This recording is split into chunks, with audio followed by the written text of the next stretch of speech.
جی السلام علیکم۔ پاکستان کی سپریم کورٹ نے وہی کیا جس خدشے کا اظہار میں اپنے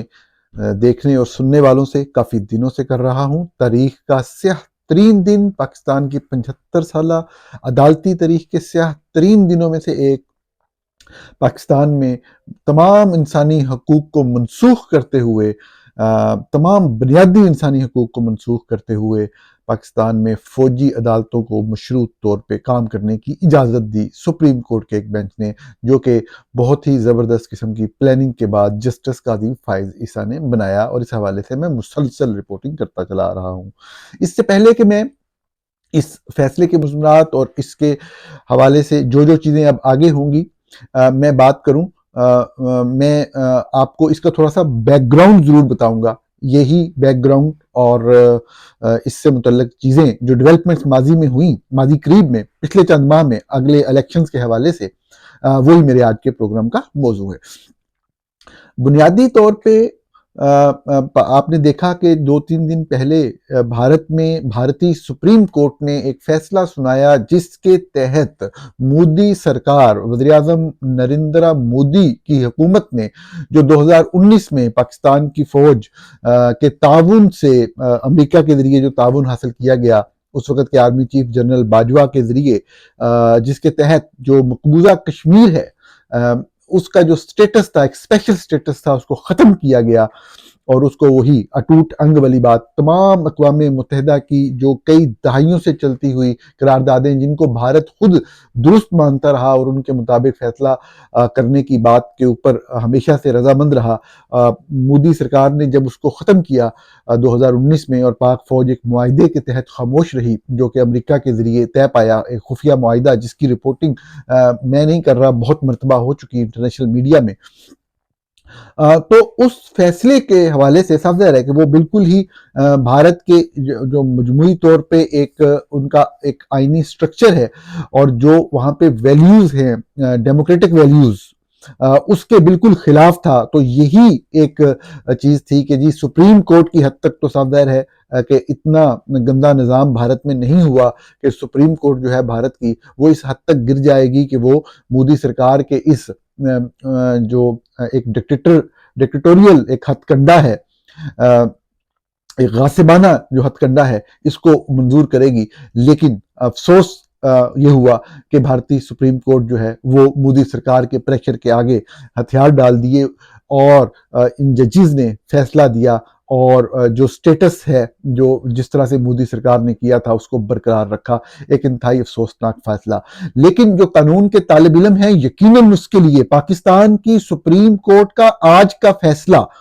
کیا اس فیصلے سے مختلف ہے جو بھارتی سپریم کورٹ نے چند دن پہلے کیا؟ کیا جس حد تک بھارتی سپریم کورٹ یا اس کے ججز گرے ایک ڈکٹیٹر کے پریشر کے سامنے، کیا اس فیصلے تاریخی پس منظر کے حوالے سے بھی ہمارے بعض لوگ بہت جذباتی ہو جاتے ہیں اور کہتے ہیں جی اس بات کا اس بات سے کیا تعلق؟ ارے وہ تو معمولی سی بات ہے، میں سمجھتا ہوں اس کے حوالے سے اگر دیکھا جائے تو جس حد تک، جس لیول پہ جا کے ہیومن رائٹ وائلیشن، بنیادی تمام انسانی حقوق کو منسوخ کرنا پڑتا ہے آپ کو جب آپ کسی ایگزیکٹو کے بندے کو جوڈیشل پاور دے رہے ہوتے ہیں۔ ماضی میں جو بھی ہوتا رہا، اس وقت جو صورتحال تھی کہ آگے چند دنوں بعد الیکشن ہے اور 1-2-4 کوئی گنے چنے لوگ جس کو اسٹیبلشمنٹ پاکستان کی ٹارگٹ کرنا چاہ رہی ہے اور ملٹری کورٹ کے ذریعے کوئی پروسیڈنگ چل رہی ہے، وہ بات نہیں ہو رہی ہے۔ یہاں پہ تو 20 لوگ ہیں،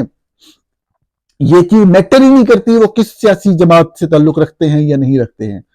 بات یہ ہے کہ آپ نے مکمل طور پہ تمام بنیادی انسانی حقوق جو ہیں وہ معطل کر دیے، اور ایک ایسا فیصلہ سنایا کہ بھارتی سپریم کورٹ کے جج شرما گئے ہوں گے۔ کسی بھی حوالے سے بالکل ان دو فیصلوں کا کمپیریزن ہی نہیں بنتا۔ وہ فیصلہ یقینی طور پہ افسوسناک ہے، آئین اور قانون کے خلاف ہے جو بھارتی سپریم کورٹ نے کیا، ان کے قانون اور آئین کے خلاف ہے، ان کی ویلیوز کے خلاف ہے، ان کی ڈیموکریٹک کلچر کے خلاف ہے، ان تمام قراردادوں کے خلاف ہے جو بھارتی ریاست اتنے عرصے سے کرتی رہی۔ لیکن وہ اس کے مقابلے میں جہاں پہ پوری پاکستانی قوم کو، سارے سویلینز کو، تمام شہریوں کے تمام انسانی حقوق کو جو ہے وہ ختم کر کے ایک انتہائی افسوسناک اور شرمناک فیصلہ سنایا گیا۔ اور مجھے افسوس ہو رہا تھا یہ دیکھتے ہوئے کہ چند صحافی جو ہیں وہ وہ جو 23 اکتوبر کا فیصلہ ہے جس میں 5 ججز کے ایک بینچ نے جو نل اینڈ وائڈ قرار دیا تھا، آئین سے متصادم قرار دیا تھا، اس کے فیصلے کا اس کا جو تفصیلی فیصلہ آنا ہے اس میں تاخیر کو ایک جواز تراش رہے ہیں. بہت افسوس ہوتا ہے خدا کی قسم جب انسان بڑے پڑھے لکھے بڑے اچھے لوگوں اس بات میں دیکھیں اس میں کوئی دوسری رائے نہیں ہے کہ ججز کو جو تفصیلی ریزننگ ہے، وجوہات ہیں اپنے فیصلوں کی، وہ فوراً دینی چاہیے اور 2-3 ہفتے سے زیادہ لیٹ تو ہونی نہیں چاہیے. پہلی بات ہے اسی ہفتے میں آ جانی چاہیے. آپ جب ایک فیصلہ کرتے ہیں، محفوظ فیصلہ سناتے ہیں، تو آپ کو ریزننگ بھی فوراً دے دینی چاہیے. تفصیلی ریزننگ کے لیے یقینی طور پہ 2-3 ہفتے سے زیادہ کا ٹائم جو ہے، لیکن اس کو ایک لیم ایکسکیوز کے طور پہ پریزنٹ کرنا ہے اتنے گھٹیا غلیظ فیصلے کا جس میں آپ پوری تاریخ کے اندر اس کا وہ نہیں کر سکیں گے. مجھے بڑا افسوس ہوا بہرحال یہ دیکھ کے. ٹی وی چینلز کے اوپر بھی میں نے دیکھا لوگوں نے اس چیز کو ایک جواز بنایا کہ انہوں نے بھی فیصلہ نہیں دیا تھا. اب جسٹس اعجاز الاحسن یا دوسرے ججز کے بارے میں بالکل ہر کسی کو ایک حق حاصل ہے کہ وہ ان کے ماضی کے کسی فیصلے کے اوپر تنقید کرے. میں آپ کے سامنے بیٹھا ہوں، میں نے 20 مرتبہ جسٹس اعجاز الاحسن کے فیصلوں کے اوپر تنقید کی، ان کی ایک پولیٹیکل پارٹی کی طرف ٹلٹ اور کسی ایک پولیٹیکل پارٹی کے خلاف ٹلٹ ہونے کے اوپر میں اوپنلی بولتا رہا. لیکن یہ جو فیصلہ انہوں نے 23 اکتوبر کو کیا تھا، شاندار فیصلہ تھا. جب آپ سچ بولنا ہوتا ہے، آپ نے جو بات آپ کو یہ نہیں آپ نے دیکھنا ہوتا کہ فلاں بندہ اچھا ہے یا فلاں برا ہے، فلانی پارٹی پکڑی ہوئی ہے یا فلانی پارٹی پکڑی ہوئی ہے، فلاں پارٹی اچھی لگ رہی ہے، فلاں لیڈر اچھا لگ رہا ہے. ارے بھائی کوئی تو اصول کہیں پہ تو آپ کا کوئی بنیادی اصول ہوتا ہے جس کے مطابق آپ چلتے ہیں. تو یقینی طور پہ اعجاز الاحسن اور ان کے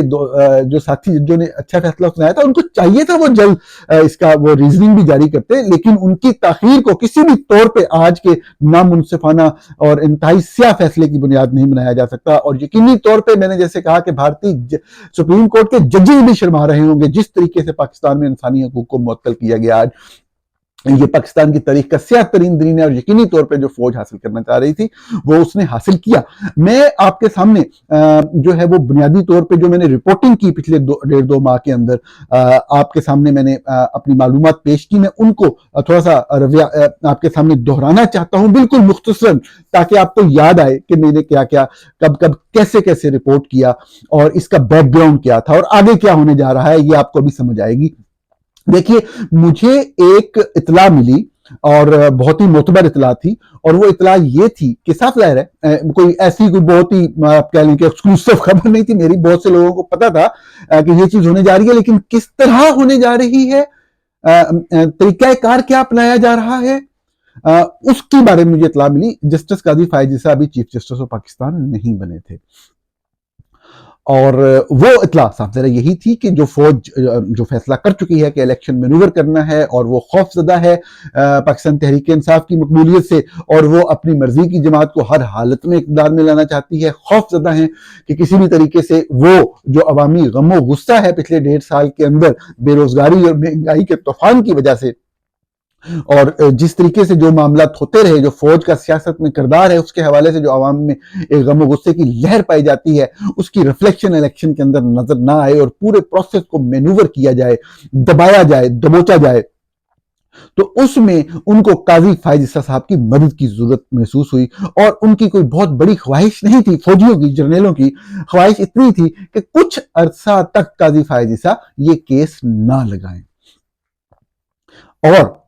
یقیناً میں بہت زیادہ تفصیل میں نہیں جانا چاہتا، میرے سننے اور دیکھنے والے یقیناً اس بات پہ آگاہ ہوں گے کہ اس کا بیک گراؤنڈ ایک یہ بھی تھا کہ جب فوجی عدالتیں بنی اور سویلین کا ٹرائل شروع کیا گیا اور 20 لوگوں کو گرفتار کر کے فوجی عدالتوں کے نام پہ ایک خوف و ہراس کی فضا پورے ملک میں قائم کی گئی، تو سپریم کورٹ میں سابق چیف جسٹس آف پاکستان جناب جواد خواجہ اور دوسرے پٹیشنرز جو ہیں وہ کیس لے کے آئے کہ یہ غیر آئینی غیر قانونی بات ہے،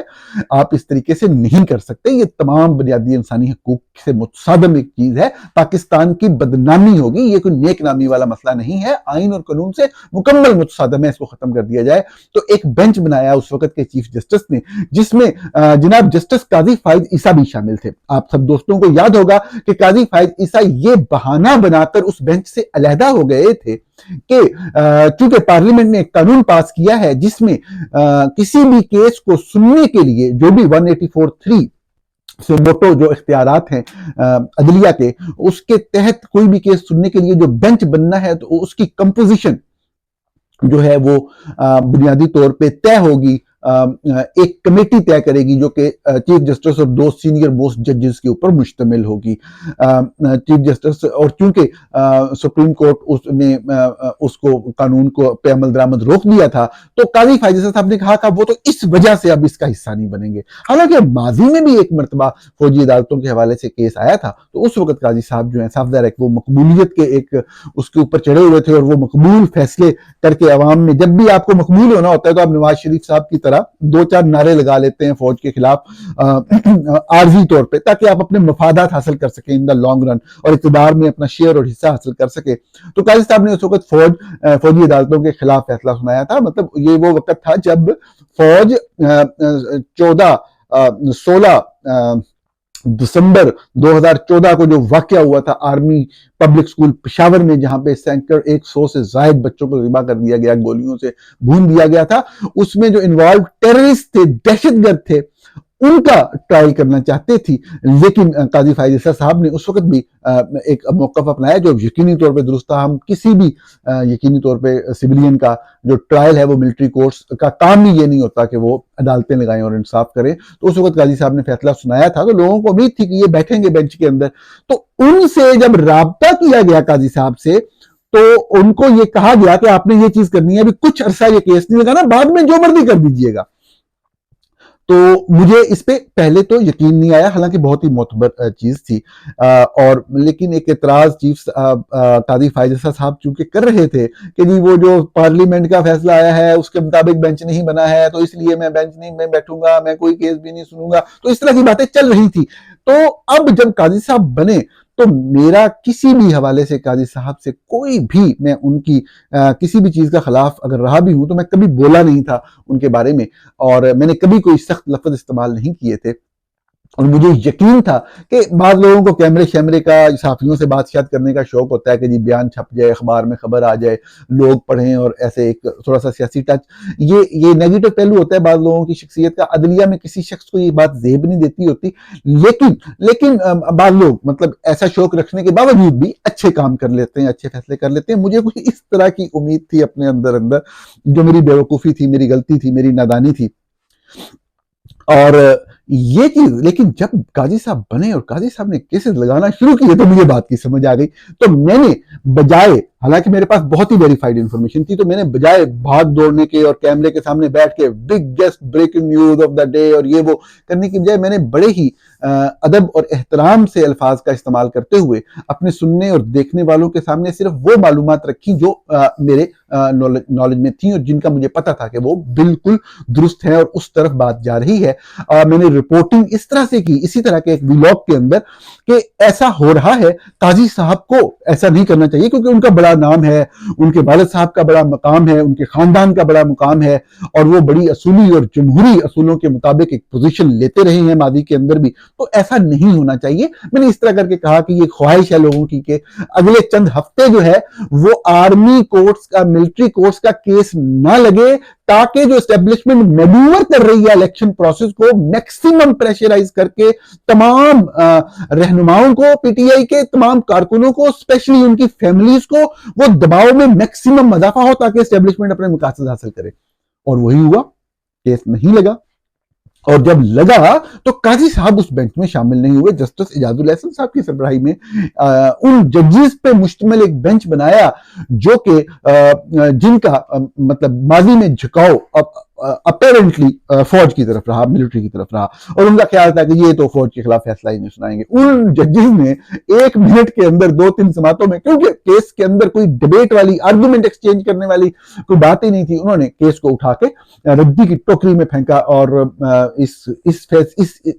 چیز کو ردی کی ٹوکری میں پھینکا اور ان کو نل اینڈ وائڈ قرار دیا، آئین سے متصادم قرار دیا. اب صاحب ظاہر ہے کہ ایک اپیل کا حق تھا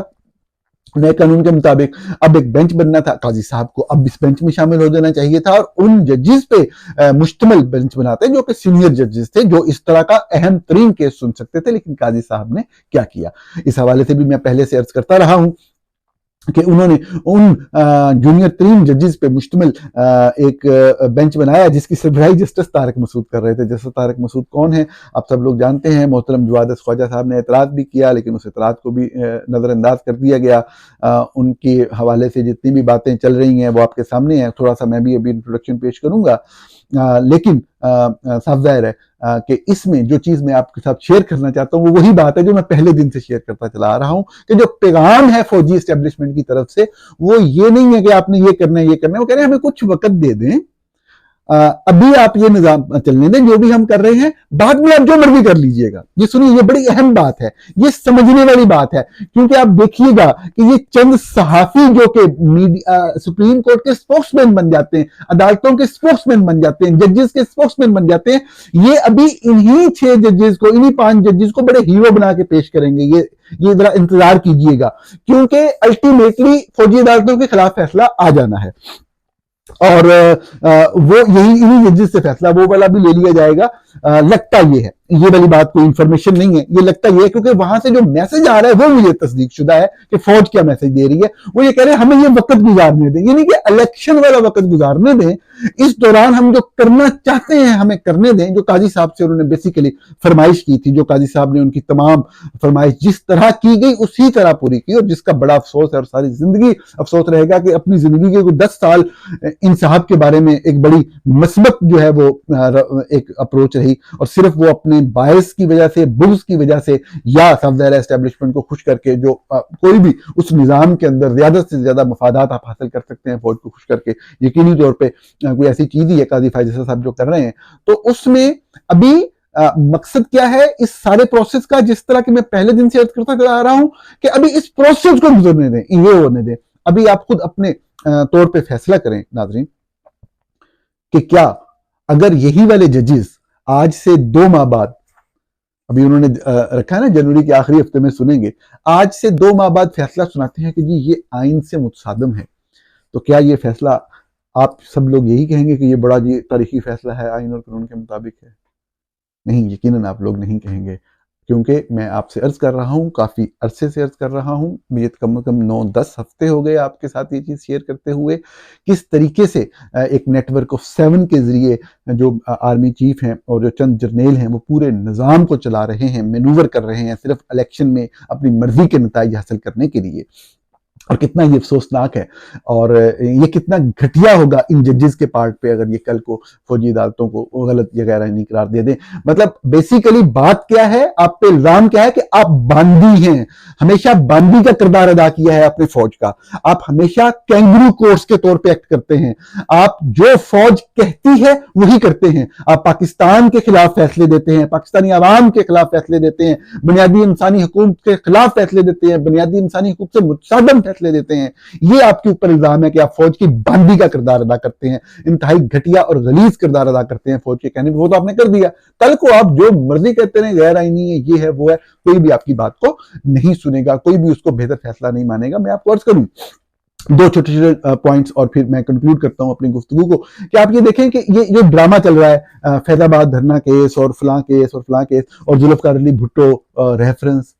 دیکھیں مطلب معذرت کے ساتھ یہ کوئی ایسی گہری بات, کوئی بڑی کمپلیکیٹڈ, بڑی کوئی ایسی چیز کے جس میں بڑی گہری دلیلیں ہیں اور ان کا ہے, سادہ سی بات ہے. کیا تھا ذوالفقار علی بھٹو کیس؟ فوج کی اقتدار پہ قبضے کی خواہش اور ایک غاصب کا, ایک ڈکٹیٹر کا, ایک غلیظ ڈکٹیٹر جنرل ضیاء الحق کا اقتدار پہ اپنے قبضے کو دوام دینے کے لیے ایک سیاسی لیڈر کو پھانسی پہ لٹکانا. That's it. This was what it was.